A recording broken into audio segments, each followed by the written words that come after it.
akhirnya ada suatu teguran dari Gusti Allah tahun 2011 akhir itu kalau nggak salah, saya itu kecelakaan. Jadi waktu itu saya mau pulang ke Purworejo, mudik, jadi saya mudik tahun 2011 akhir itu mudik malam lebaran, tiba-tiba kami kecelakaan jam 1 malam di Salaman. Nah, kami di situ sampai tidak sadar berhari-hari, sampai akhirnya kami dibawa ke Solo. Di sana kami dioperasi. Pendidikan itu tidak hanya duniawi, tapi ukhrawi di sini. Itu ada akhiratnya juga. Setiap sore anak ikut madin, kita pakai anak belajar ilmu dunia, sore sinau ilmu akhirat, seperti itu. Jadi, itu harus seimbang antara kehidupan dunia dan akhirat. Itu bekal untuk anak-anak. Itu biar membekas ya anak-anak bahwa kita harus berimbang gitu.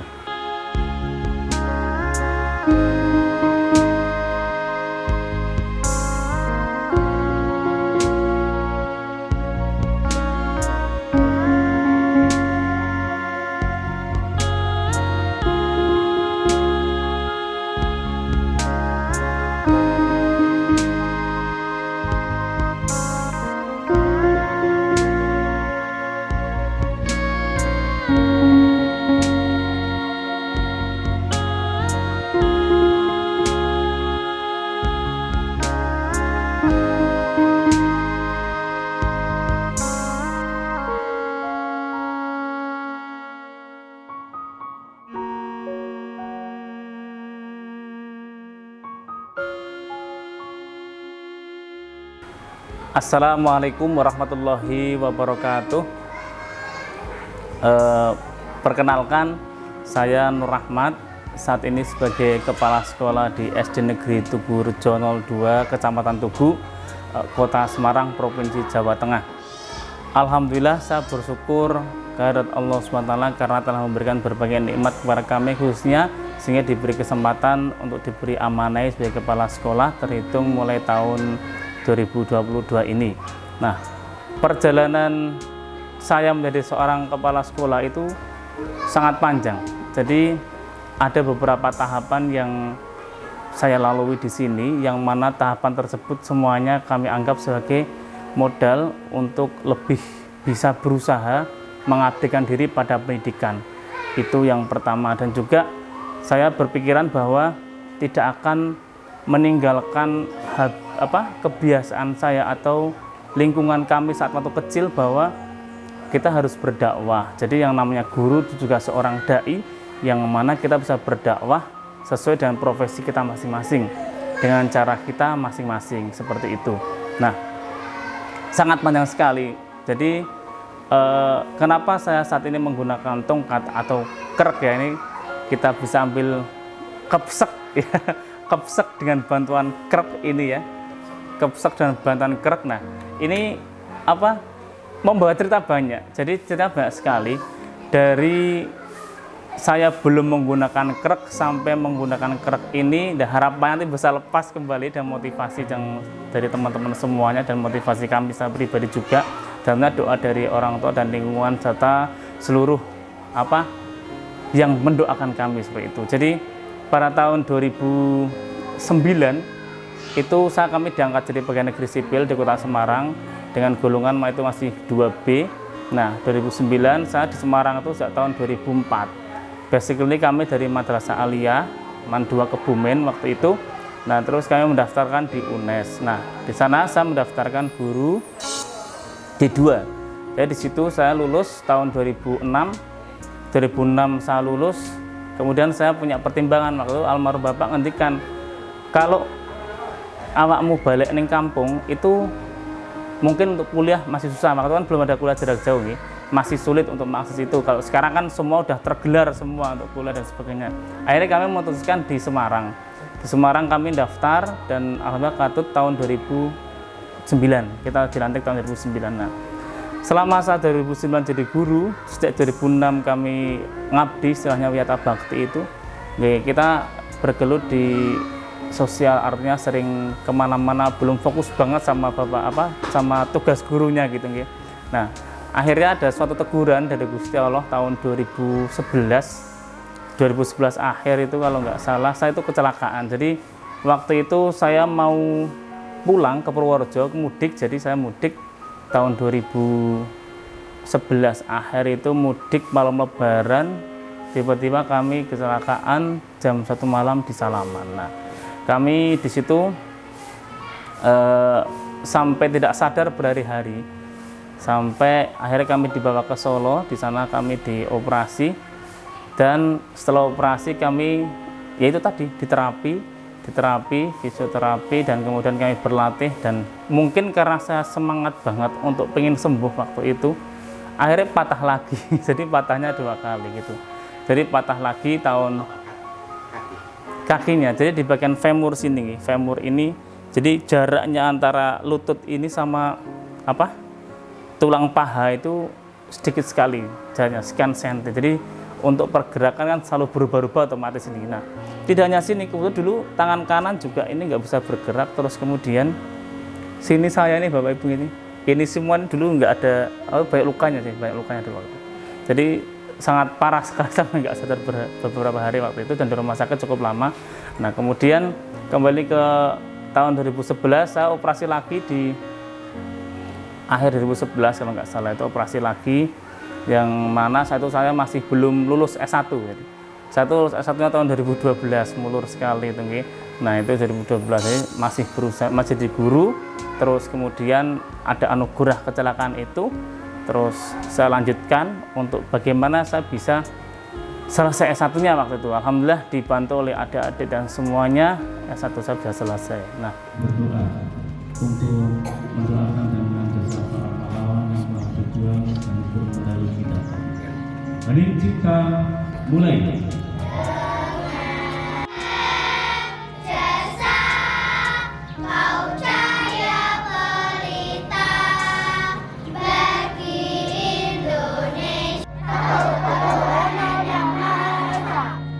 Kemanusiaan yang adil dan beradab. Siapa yang pengen sukses? Katakan apa? Lebih tinggi lagi. Siapa yang pengen katakan? Dari situ kemudian selama masa pemulihan, jadi setelah operasi kedua saya sempat beberapa bulan di rumah kakak saya di Solo. Terus kemudian saya pulang ke Purworejo waktu itu, di Purworejo beberapa hari.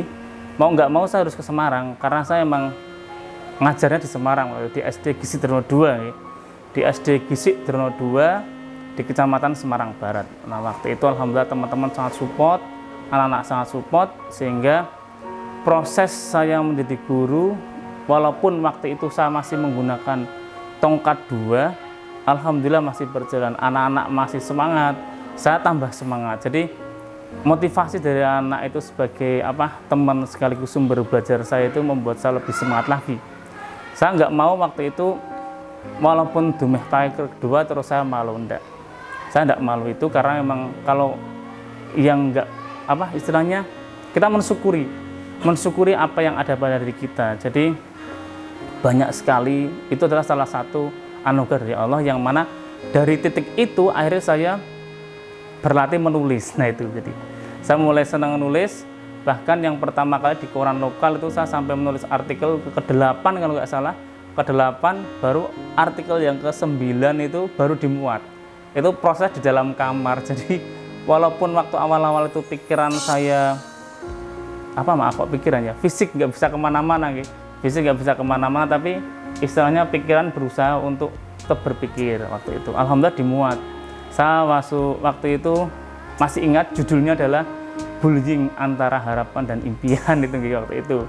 Jadi pertama tulisan saya muncul di media massa daerah waktu itu, lokal, tingkat provinsi, alhamdulillah. Dan itu menjadi motivasi saya untuk selalu menulis, dan kebetulan langsung dimuat di harian nasional tentang belajar dari bencana waktu itu, di salah satu harian nasional, alhamdulillah dimuat. Nah, dari situ saya termotivasi sekali untuk menggeluti dunia literasi. Walaupun saat itu belum ada gencar-gencarnya guru nulis di media massa, kami berusaha. Bahkan pernah dalam kurun waktu tersebut artikel saya bisa terbit seminggu 2 kali, 3 kali, bahkan pernah itu di periode waktu produktifnya. Alhamdulillah itu buat motivasi saya, dan alhamdulillah juga semoga bisa memotivasi teman-teman semua untuk berkarya. Bagaimana kondisi kita, itulah kita harus syukuri itu. Nah, kemudian di tahun 2000 itu kurun waktu antara 2012, 13, 14. Nah, 14, 15, baru 2015 kami pindah sekolah. Jadi 2015 kami pindah sekolah di SD Kalibanteng Kidul 1 di Kecamatan Semarang Barat. Di sana kami mengajar kelas 6. Waktu di Gresik Drono juga kami mengajar kelas 6. Jadi dari proses perpindahan itu, mutasi itu, kami ya berusaha bagaimana tetap bertahan untuk menghasilkan suatu karya. Akhirnya saat di tahun 2000 antara 15-16 itu periode yang kedua, saya tidak hanya di artikel, tapi berusaha untuk membuat karya-karya lain dalam bentuk berupa buku, kumpulan puisi, kumpulan cerpen yang alhamdulillah jumlahnya sudah hampir 30. Itu untuk bukunya. Itu secara keroyokan istilahnya. Tapi kalau yang solo pribadi alhamdulillah sudah ada beberapa buku karya solo saya, Desiran Kalbu Sang Guru diantaranya, kemudian Dakwah Bil Quran. Jadi itu Dakwah Bil Quran itu yang awal mula kami ingin berdakwah dengan Quran itu. Jadi kita berdakwah, pikiran saya waktu itu kalau berdakwah katakanlah di depan forum, kan hanya yang mendengar katakanlah satu orang di lingkungan forum itu sendiri. Tapi kalau dengan Dakwah Bil Quran katakanlah dicetak 1000 eksemplar, terus kemudian yang baca 75% saja, itu bayangkan berapa banyak orang baca tulisan kita itu. Nah, itu sebagai bentuk dakwah kita, Dakwah Bil Quran. Nah, itu menulis karena menulis kita ada itu seperti itu. Nah, tahun 2015 kami di Kalibanteng, terus 2016 17 masih di Kalibanteng sampai tahun 2022.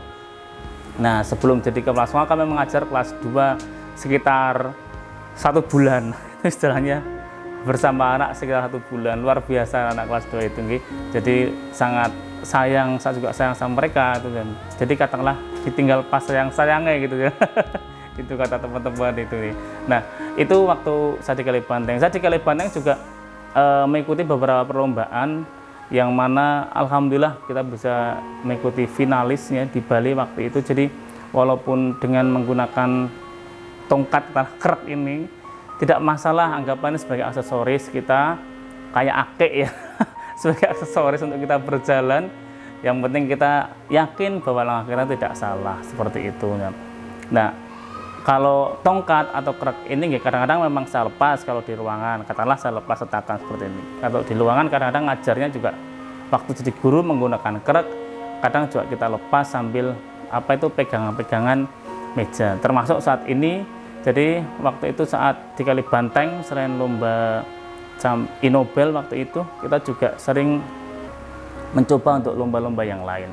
Rezeki kan tidak kemana, hasil juara itu adalah bonus. Yang penting kita ikut berpartisipasi untuk mengasah kemampuan diri itu. Termasuk di antara lomba Grenova. Waktu itu saya pernah ikut lomba Grenova Kota Semarang, alhamdulillah dapat juara 2 kalau nggak salah waktu Grenova, Kreativitas dan Inovasi Masyarakat Kota Semarang waktu itu di tahun 2017. Nah, dari itu saya selalu berusaha untuk mempertahankan bagaimana kondisi istilahnya ritmenya agar bisa ikut tapi tidak terlalu sering keluar. Nah, bagaimana cara kita komunikasi saja dengan keluarga kita di sekolah sehingga semuanya bisa sama-sama belajar bersama-sama untuk saling menginspirasi dan saling mendukung satu sama lain. Insya Allah kalau komunikasi kita bagus, kita berusaha berkomunikasi dengan teman-teman, insya Allah akan saling mendukung satu sama lain, termasuk mengikuti lomba-lomba. Bapak Ibu Kepala Sekolah insya Allah sangat mendukung Bapak Ibu itu. Waktu itu Kepala Sekolah saya Bu Endang Mahrumiati, yang beliau dalamnya mugas gitu untuk saat saya di SD Kalibanteng. Saat saya di SD Drono, Kepala Sekolah saya ada banyak karena di kampus itu. Jadi yang pertama ada Bu Suprapti, ada Bu Isci, Rahayu, Bu Katrin, terus kemudian ada Bu Lastri, dan yang terakhir setelah di regrouping jadi sama Pak Jumari, kepala sekolah saya waktu itu. Nah, setelah di situ saya baru pindah ke Kalibanteng gitu. Nah, kita ikut tes kepala sekolah itu di tahun 2021, jadi anggaran 2021 dari Kota Semarang, tapi penempatan kami sebagai kepala sekolah itu di tahun 2022 itu. Alhamdulillah, walaupun kami ikut tes kepala sekolah, kami juga masih diberi kepercayaan untuk menjadi pengajar praktik. Jadi Bapak Ibu, pengajar praktik guru penggerak, pengajar praktik guru penggerak Angkatan 4 Kota Semarang itu. Dengan itu kami bisa belajar sama teman-teman CGP bahwa semangat itu harus tetap ada. Nah, jadi kadang-kadang pakai kerak gitu mau ngapain ya, nah itu nggak masalah buat saya. Artinya itulah keadaan, tapi bagaimana kita mensyukuri sehingga kita bisa melangkah untuk lebih mengabdikan diri kita kepada Ilahi Robbi, seperti itu. Jadi apapun itu, itulah syukur. Syukur, kalau syukur kan akan ditambah nikmatnya, seperti itu, termasuk nikmat sehat, nikmat apa yang lain-lain banyak sekali itu. Sip, semangat ya. Oke, jangan lupa belajar, sama Bu Anis juga belajar ya. Kemudian anak semangat. Oke, siap belajar? Siap. Lencang alun, lencang alun.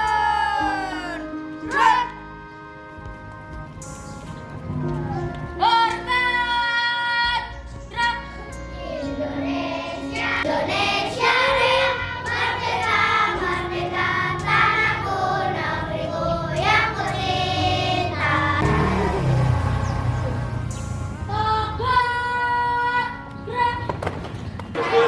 Dua berani.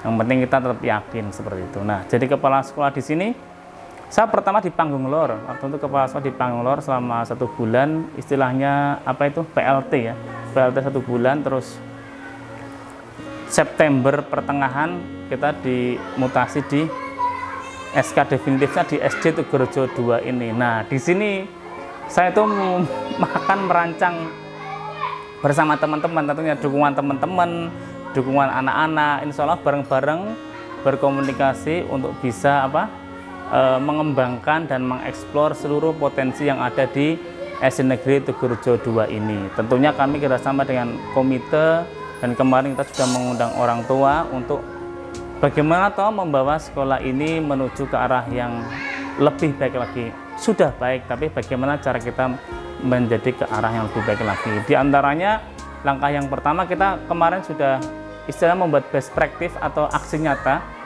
kepada untuk sekolah kita. Nah, di sini banyak sekali potensi lokal yang sangat bermanfaat. Nah, dengan adanya pohon jambu mete yang besar, itu ada batu yang sangat luar biasa itu, dan banyak tanaman yang di sini bisa dimanfaatkan, diekspor untuk sarana pembelajaran buat anak-anak, seperti itu. Nah, katakanlah kita membuat oseng jambu mete, itu bisa. Ini kita brandingkan bagaimana abon jambu mete, kemudian dengan matwa di sini kita kemanakan, sehingga kita bisa tahu bagaimana kita membawa sekolah ini besok, seperti itu. Kita tentukan dengan visi misi sekolah, visi misi sekolah bagaimana kedepannya kita bawa. Termasuk kita punya branding yang namanya Gua Berani, seperti itu. Nah, Gua Berani di sini adalah gua itu bukan saya, gua itu artinya SD Tugurejo 02 itu gua. Berani di sini B adalah harapannya anak itu dan seluruh anggota besar warga Tugurejo 2 bisa memberi inspirasi untuk selalu memiliki akhlak atau berakhlak yang baik, seperti itu. Itu namanya proses pendidikan kan tidak bisa langsung hasilnya hari ini nanam besok panen ya, tidak bisa, tapi perlu pembiasaan dan budaya positif. Nah, seperti itu. R-nya kita religius, jadi kita di sini kerjasama dengan orang tua di rumah, terus kemudian mengharapkan untuk anak-anak bisa melakukan amalan-amalan sunnah selain amalan-amal masjid yang anak-anak lakukan, misalnya sholat duha, kemudian baca Al-Quran dan sebagainya. Nanti diberikan suatu buku kendali yang mana sebagai pelaporan untuk anak-anak agar terkontrol sebagai sarana belajar itu. Nah, aktif di sini kami berusaha, hanya aktif berusaha untuk menumbuhkan keaktifan diri kami sendiri, keaktifkan Bapak Ibu guru, keaktifan anak-anak untuk bagaimana aktif membersamai anak-anak dan aktif berkarya untuk tentunya bisa kita jadikan sebagai bukti bahwa kita itu sudah melakukan kerja kita secara profesional, seperti itu. Aktif dalam pembelajaran, aktif berusaha untuk menyusun media, aktif untuk menghasilkan suatu karya ataupun inovasi-inovasi yang lain tuh. Itu aktif. Kemudian A-nya berani, N-nya itu adalah naturalis. Nah, di sini kita mengedepankan sifat kecerdasan naturalis yang mana itu diilhami dari banyaknya tanaman hijau di sini. Jadi kayak tadi Jabubet itu di belakang sini ada kebun pisang, walaupun beberapa ponggok itu beberapa tempat ada pisang, kemudian ada singkong, dan rencananya dalam proyek P5 kita mengadakan yang namanya petani milenial seperti itu nanti. Dengan proyek P5 yang mana adalah kita ambil tema kewirausahaan sama yang satunya ada hidup berkelanjutan. Itu nanti itu ya. Inovatifnya itu di sini kita berusaha untuk menjadi guru kepala sekolah siswa yang inovasi, banyak memiliki inovasi dengan jadi guru yang inovatif, anak-anak yang inovatif, dan kepala sekolah yang inovatif juga. Kita berusaha semua di situ. Kita berusaha tentunya berusaha itu ya kita lanjutkan, kita kerjakan bersama-sama dengan meminta bantuan dari semua pihak, stakeholder, komite, orang tua, paguyuban, dunia industri di sekitar ini, dan lingkungan masyarakat sini bersama-sama untuk membangun SD Negeri Tugurejo ini menjadi benar-benar SD Negeri yang berani dan bisa menjadikan anak-anaknya generasi penerus negeri yang memiliki akhlak yang solih dan solihah. Itu harapan, namun kita akan berusaha mewujudkan. Tentunya kita berdoa, kalau ikhtiar tanpa doa kan bagaimana gitu. Jadi kita berdoa semoga langkah-langkah kita ini menjadi selalu mendapat ridho dari Allah Subhanahu wa taala. Seperti itu. Kalau pendidikan itu seharusnya seperti apa, Mas? Hemat kami pendidikan itu lebih baik nanya. Ini kalau kita mengatakan seharusnya tidak, kita tentu pendidikan itu gini. Pendidikan itu membawa perubahan yang lebih baik, seperti itu. Jadi pendidikan yang membawa perubahan lebih baik tentunya akan diniati dengan baik, dilakukan dengan baik, dan insya Allah hasilnya juga akan baik. Itu sesuai dengan potensi masing-masing. Jadi ada diferensiasi dari anak-anak, termasuk kecerdasan, terus latar belakang anak-anak kan berbeda-beda. Makanya di sini dengan kita menjadi sekolah yang ramah anak itu kan bisa membawa perubahan yang lebih baik kepada anak-anak seperti itu. Ya, tidak harus melalui pembelajaran, tapi bisa melalui kegiatan-kegiatan di luar sekolah yang mana kaitannya dengan kegiatan perubahan lebih baik milik anak-anak seperti itu. Kita sama dengan orang tua. Kebetulan juga kita ada MOU dengan Madin di sini. Jadi pendidikan itu tidak hanya duniawi, tapi ukhrawi di sini. Itu ada akhiratnya juga. Setiap sore anak ikut Madin. Kita pakai anak belajar ilmu dunia, sore sinau ilmu akhirat seperti itu. Jadi itu harus seimbang antara kehidupan dunia dan akhirat. Itu bekal untuk anak-anak. Itu biar membekas ya anak-anak bahwa kita harus berimbang gitu. Oke. Kalau menggunakan truk itu selama ini ada kesulitan, kendala, tantangan atau enggak sebagai kendala atau tantangan menggunakan kerek itu sebenarnya tergantung cara kita menyikapi diri. Jadi saya belajar dari orang tua di Semarang, orang tua di rumah, bagaimana cara menyikapi diri dengan kondisi seperti ini. Artinya apa? Kendala sebenarnya tidak ada, hanya memang kadang-kadang kita kan seolah-olah kasihan orang gitu itu. Tapi ya memang itulah pandangan umum. Namun demikian kan kita berusaha untuk bagaimana seperti layaknya kehidupan normal seperti itu. Alhamdulillah tidak mengganggu untuk sholat, itu yang utama.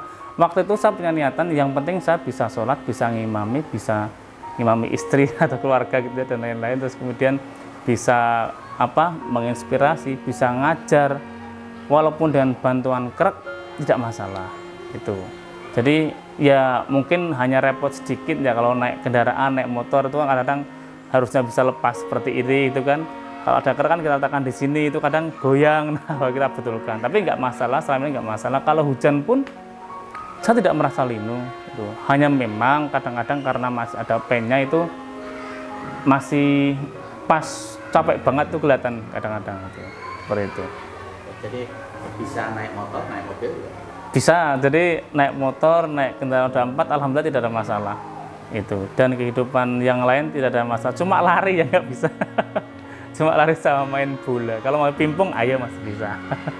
Oke Mas, di momen Hari Guru 25 November tahun ini, menurut panjenengan sebagai guru, kesejahteraan guru sudah seperti apa saat ini? Seperti ini, kesejahteraan guru insya Allah sudah diusahakan secara maksimal oleh pemerintah. Namun demikian, kehidupan masing-masing guru kan berbeda-beda, tingkat kebutuhan juga berbeda-beda. Maka dari itu, insya Allah secara umum kalau kita mensyukuri dari gaji kita, insya Allah sudah cukup. Seperti itu. Kalau kita ada usaha lain, ya alhamdulillah. Kalau belum, ya bagaimana kita mengelola keuangan kita agar kita bisa dengan baik dalam berliterasi keuangan, seperti itu. Iya, literasi keuangan. Oke Mas, di momen Hari Guru ini sebagai pendidik ada harapan apa kepada pemerintah, kepada dunia pendidikan? Nah, harapan saya pribadi kepada pemerintah adalah terima kasih atas apresiasi kepada guru dan tenaga pendidikan secara umum, dan harapan kami semoga pemerintah selalu bisa melayani dan istilahnya mengayomi teman-teman guru dan teman-teman pendidik sehingga teman-teman pendidik lebih merdeka.